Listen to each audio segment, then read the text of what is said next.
kedamaian. Makanya kalau ditakdirkan menjadi orang yang gampang mencari rizki, diatur supaya bagaimana kekayaan menjadi damai dengan kita. Kalaupun toh kita jadikan pinter, jadikan ilmu menjadi sarana kedamaian. Dulu pernah terjadi satu kasus di masa baginda Rasul. Wahai Rasul, mbok saya didoakan jadi orang kaya. Memang kenapa? Enak orang kaya itu, sedekahnya banyak, haji bisa tiap tahun. Rasul, saya sholat aja telat-telat terus. Gitu. Kenapa? Lu bagaimana nggak telat? Rumah saya jauh di kampung sana. Gitu. Apa kata baginda Rasul? Justru langkah-langkahmu dari rumah menuju masjid Allah Subhanahu wa Ta'ala dihitung sama dengan langkah-langkah orang kaya yang menuju Masjidil Haram. Boleh orang niat berhaji, tapi apa ya? Jangan berlebihan kemudian hartanya dihabiskan untuk haji, pokoknya gitu.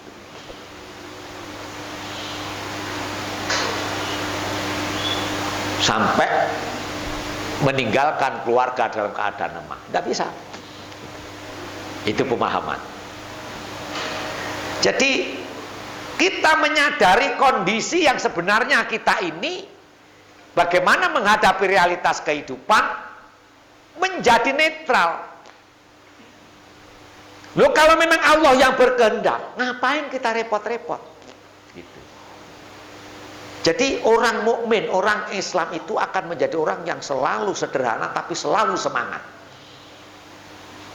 Karena dia tidak akan pernah membanggakan kekayaannya, tidak pernah membanggakan derajat pangkat sosialnya, tidak akan pernah membanggakan keilmuannya.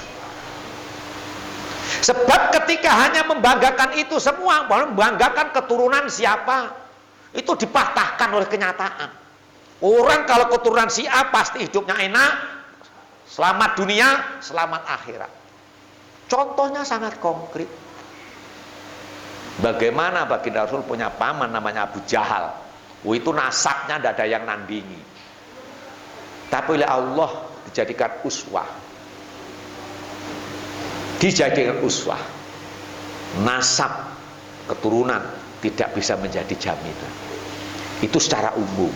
Tetapi bersyukurlah kalau menjadi orang yang menjadi anaknya orang-orang baik. Begitu jadinya.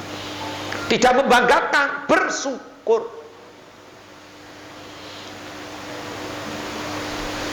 Makanya beristighfar. Yang kedua, orang yang beriman akan selalu istiqomah, akan selalu tenang, akan sakinah, mawaddah, warahmah kalau punya mental memberi. Tidak tamak. Rasulullah memperjuangkan wahyu Allah Subhanahu wa Ta'ala, menata akhlak orang kafir menjadi mukmin, menjadi muslim.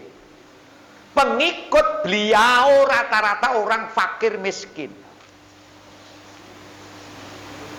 Tetapi seluruh umat baginda Rasul saat itu yang ditanyakan, saya fakir miskin wahai Rasul, bagaimana caranya supaya saya bisa bersedekah? Coba. Bahkan untuk meredam ambisi itu Allah mengharamkan baginda Rasul memakan harta sedekah. Kalau hadiah boleh. Jadi kalau memberi Rasulullah fakir miskin itu bukan sedekah. Kalau sedekah ditolak. Aku bersyukur dapat rezeki ini Rasul, aku akan kasih hadiah kepada engkau. Beliau baru mau. Kan sebenarnya sama saja, atau barangnya tetap berubah sih. Orang dulu tuh fakir miskin, yang ditanyakan bagaimana cara bisa sedekah. Sekarang malah bagaimana menjadi anggota fakir miskin sehingga dapat BLT. Nah itu. Kita ini perlu kebalik-balik.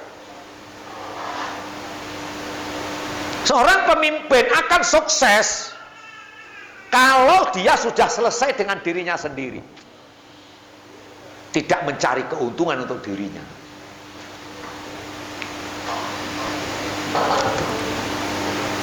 Makanya ulama-ulama terdahulu bikin pesantren sampai seperti itu. Beliau tidak malah menjadi kaya karena pesantren, tapi justru harta warisannya habis untuk pesantren.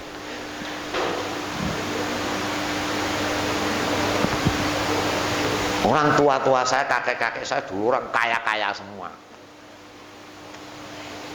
Tapi sampai cucu habis warisan tidak ada. Yang ada gedung-gedung bertingkat milik para santri.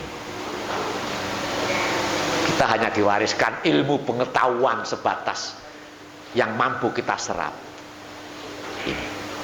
Karena apa?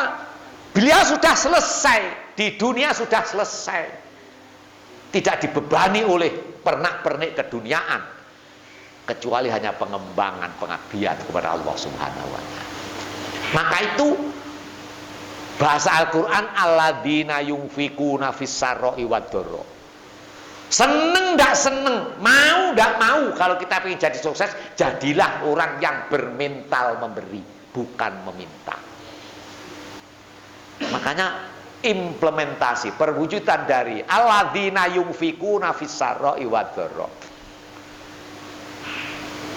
Sedekahnya orang kaya dengan harta, sedekahnya orang pinter dengan ilmu, sedekahnya orang pangkat dengan kekangkatannya, kesedekahnya orang fakir miskin hanya dengan doa. Pahalanya sama. Gitu loh. Masuk surganya juga sama. Tidak ada surga pinggir tengah, itu tidak ada. Dan banyak atau dulu santri yang beling-beling, ya saya tidak apa-apa, gandolan sarungnya kiai di pinggir juga tidak apa-apa. Pinggirnya surga ya neraka itu.